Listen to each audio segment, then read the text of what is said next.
Hello everyone. आज की इस वीडियो में हम बात करेंगे कि अगर कोई पॉस्को से रिलेटेड कोई भी एफआईआर दर्ज होती है या फिर कोई भी केस कोर्ट में चल रहा है पॉस्को से रिलेटेड, तो उस मामले में आप खुद को कैसे निर्दोष साबित कर सकते हैं और उस एफआईआर से या फिर उस केस से आप कैसे छुटकारा पा सकते हैं, उसको कैसे केस को ख़त्म करा सकते हैं, ये सारा प्रोसेस इस वीडियो में आपको बताऊँगा।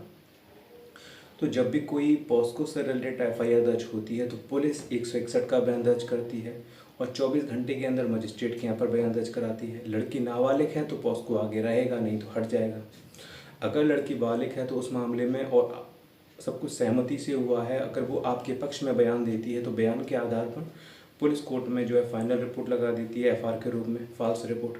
तब आप बच जाते हैं। यानी कि पुलिस क्या करती है, 164 के बयान के आधार पर वो ये कहती है साक्ष्य न मिलने के अभाव में फलाने फलाने अपराध संख्या में एफआर दाखिल की जाती है। तो कोर्ट में एफआईआर दर्ज हुई लेकिन एविडेंस ही नहीं मिला, तो उस मामले में क्या होगा कि उसमें एफआर लग जाएगी, तो आप बच गए। ठीक है, कुछ भी करने की ज़रूरत नहीं है, ना जमानत कराने की ज़रूरत है, आप बच गए। अब क्या है कि मान लीजिए कि लड़की नाबालिग है या फिर लड़की बालिग है लेकिन उसने आपके खिलाफ अगर बयान दिया है, तो उस मामले में आपको जमानत के लिए कोशिश करनी पड़ेगी। आपको हो सकता है कि आपको सेशन कोर्ट से ज़मानत हो जाए, नहीं तो आपको हाई कोर्ट से ज़मानत करानी पड़ेगी। तो अगर आपकी ज़मानत हो जाती है तो यहाँ पर कोर्ट में चार्जशीट दाखिल हो जाती है। अब क्या है, या फिर अगर लड़की नाबालिग है, फिर चाहे उसकी मर्ज़ी से हुआ है या फिर गैर मर्ज़ी से जो भी कुछ हुआ है, मैटर नहीं करता है। अगर पॉस्को के तहत एफआईआर दर्ज हुई है, अगर कोई अपराध बनता है तो पुलिस चार्जशीट ही दाखिल करती है नाबालिग के मैटर में। ये चीज़ क्लियर है। अब क्या है, कोर्ट में चार्जशीट दाखिल हो गई, अब आरोपी अपनी ज़मानत कराता है। ज़मानत कराने के बाद आरोपियों पर चार्ज फ्रेम होता है। अब यहाँ पर एक मौका मिलता है जब कोर्ट में अभियोजन पक्ष की तरफ से कोर्ट में एविडेंस प्रस्तुत किया जाता है और तब कोर्ट में उस लड़की के दोबारा से बयान होते हैं। अगर लड़की अपने बयानों से मुकर जाए, मतलब कि कुछ उल्टा बोल दे, जैसे कि पहले उस पर फिल्म लगाया, अब वो ये कह दे कि नहीं नहीं ये ऐसा कुछ भी नहीं हुआ था, वो तो फलाना व्यक्ति कोई और था, वो मैंने पहचान नहीं पाया था।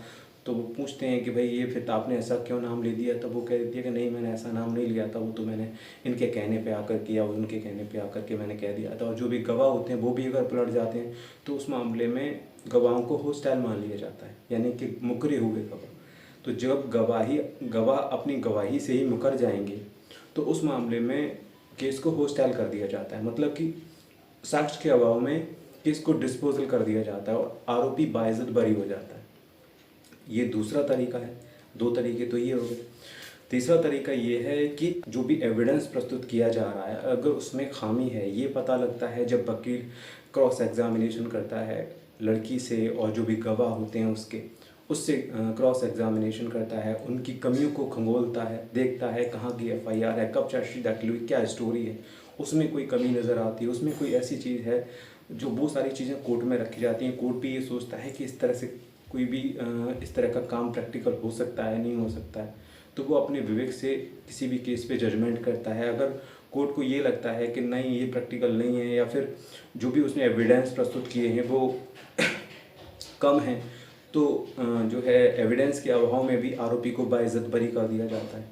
या फिर डाउट होता है, मैंने पहचान नहीं पाया, लड़की ये बोल दे, या ऐसे कोई बात आ जाए, या फिर टाइमिंग मिसमैच हो, कोई कह रहा है मामला दोपहर का था, कोई कह रहा है कि मामला शाम का था, तो ये भी चीज़ है जिसका फ़ायदा जो है आरोपी को मिलता है और आरोपी बाइज्जत बरी होता है। तो मतलब ये है कि अगर जो है कंप्लीट एविडेंस ना हो तब भी आरोपी बाइज्जत बरी हो जाता है। और मान लीजिए कि एविडेंस दिया कोर्ट में, लेकिन डिफेंस एविडेंस जब कोर्ट में दे उसका अगर काट ना हो तो यहाँ पे प्रॉब्लम होती है, तब भी आरोपी को बेनिफिट मिलता है। तब जो अभियोजन पक्ष की तरफ से लॉयर होता है वो क्रॉस एग्जामिनेशन करता है, वो उनके जो एविडेंस होते हैं उनका एग्जामिनेशन होता है। अगर जो भी कुछ ना है, मतलब दोनों पक्ष हैं, कोई ना कोई तो झूठा होगा। अगर मान लीजिए जो भी पक्ष हार जाता है या फिर जिसकी कमी निकलती है, ठीक है, अगर आरोपी पक्ष की कमी नहीं निकलती है तो उस मामले में देखा जाता है कि आरोपी बाइज्जत बरी हो जाता है। इस तरह से देखा जाए तो अगर कोई पॉस्को से रिलेटेड एफआईआर दर्ज होती है तो एफआईआर से लेकर के जजमेंट तक 4 से 5 मौके होते हैं आरोपी के पास खुद को बचाने के। पहला तो यही होता है कि एफआईआर दर्ज हो रही है और अगर एविडेंस नहीं मिल पाता है, पुलिस या फिर एविडेंस नहीं जुटा पाती है, तब भी एविडेंस के अभाव में आरोपी को फ़ायदा मिलता है और वो इस तरह की एफआईआर से बचता है। पुलिस क्या करती है, जो एविडेंस का अभाव है उसके आधार पर कोर्ट में फॉल्स रिपोर्ट लगाती है, ठीक है। तो उसमें कुछ भी करने की ज़रूरत नहीं होती, आरोपी बच जाता है। दूसरा तरीका ये है कि अगर जो गवाह हैं, जो मुख्य गवाह हैं, अगर वो अपनी गवाही से पलट जाएं तो उसका फ़ायदा आरोपी को मिलता है और आरोपी बाइज्जत बरी होता है और केस से भी छुटकारा मिलता है। तीसरा ये है कि एविडेंस हुआ लेकिन एविडेंस पर्याप्त नहीं है, ठीक है, तब भी इसका फ़ायदा आरोपी को मिलता है और आरोपी बाइज्जत बरी होता है। अगर किसी प्रकार का कोई डाउट होता है, कोई गवाह कुछ कह गया, कहीं पे कुछ लिखा है, कहीं पे कुछ लिखा है, तो इसमें जो मिसमैचिंग आ रही है, इसमें जो कन्फ्यूज़न क्रिएट होती है, जो डाउट होता है, ठीक है, तो इसका बेनिफिट भी आरोपी को मिलता है और आरोपी को बाइज्जत बरी होता है आरोपी। और डिफेंस एविडेंस में, अगर डिफेंस एविडेंस जब कोर्ट में दाखिल होता है, जब आरोपी पक्ष से कोर्ट में एविडेंस प्रस्तुत किया जाता है और वो ये साबित कर दे कि ये अपराध मैंने नहीं किया है या फिर उस समय मैं यहाँ था, तो उस मामले में भी जो है आरोपी बाइज्जत बरी होता है। तो कम से कम 4 या 5 तरीके ऐसे हैं जिसमें पूरे केस में एफआईआर से लेकर के जजमेंट तक 4-5 मौके हैं। और इस तरह से किसी भी स्टेज पर कोई भी कंडीशन आ सकती है और कभी भी आरोपी खुद को निर्दोष साबित कर सकता है। कभी कभी ऐसा होता है कि लोग डर के भाग जाते हैं, तो उस मामले में जो दूसरा पक्ष होता है वो एविडेंस जुटा लेता है, ठीक है। तो कभी भी ऐसा मैटर हो तो यहाँ तक ये कोशिश करें कि पुलिस से जाकर के बात करें और जो भी सच्चाई है वो बताएं।